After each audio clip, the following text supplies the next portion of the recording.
चामखीळ या त्वचेवर येणाऱ्या लहानशा गाठी असून त्या मानवी पॅपिलोमा व्हायरसमुळे होतात. या गाठी सामान्यतः चेहरा, मान, हात, पाय तसेच शरीराच्या इतर भागांवर दिसतात. त्यांचे स्वरूप लहान, गोलसर, अनियमित आणि वेगवेगळ्या रंगाचे असते. काही चामखिळी उंचसर तर काही सपाट असू शकतात आणि या समस्येचं मुख्य कारण म्हणजे HPV या विषाणूची त्वचेवर झालेली बाधा. त्याचा संसर्ग स्पर्शाद्वारे किंवा संसर्गित वस्तूंमुळे होऊ शकतो.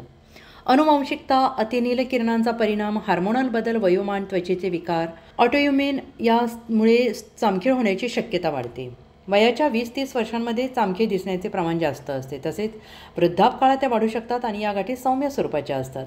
मात्र काही वेळा त्यामध्ये वेदना, रक्तस्राव किंवा रंग बदलल्यास त्वचारोग तज्ज्ञांचा सल्ला घेणं आवश्यक आहे. उपचारांच्या दृष्टीनं क्रायोथेरपी, लेझर थेरपी, सॅलिसिलिक आणि ॲसिडयुक्त औषधांचा वापर केला जातो. डॉक्टरांच्या मार्गदर्शनाखाली योग्य उपचार घेतल्यास चामखिळी पूर्णपणे दूर होऊ शकतात. काही घरगुती उपाय देखील प्रभावी ठरू शकतात. उदाहरणार्थ, व्हिनेगर लावल्यास चामखीळ सुकून पडतं. लसूणमध्ये अँटीव्हायरल गुणधर्म असल्यामुळे त्याचा वापर फायदेशीर ठरतो. तसेच टी ट्री ऑइल नियमितपणे लावल्यास त्याचा आकार कमी होतो. याशिवाय सनस्क्रीन वापरणं आणि त्वचेला आवश्यक ती काळजी घेणं हे गरजेचं आहे, कारण त्यामुळे त्वचेचा संसर्ग होऊ शकतो.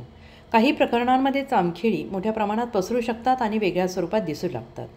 जर चामखीळमध्ये रक्तस्राव होत असेल, वेदना होत असेल किंवा रंग बदलत असेल तर त्वरित वैद्यकीय सल्ला घ्या, कारण काही वेळा अशा बदलांचे स्वरूप गंभीर त्वचारोग किंवा त्वचेच्या कर्करोगाशी संबंधित असू शकते आणि त्यामुळे त्वचेशी संबंधित कोणताही बदल दीर्घकाळ दिसल्यास डॉक्टरांचा सल्ला घेणं सर्वोत्तम राहतं.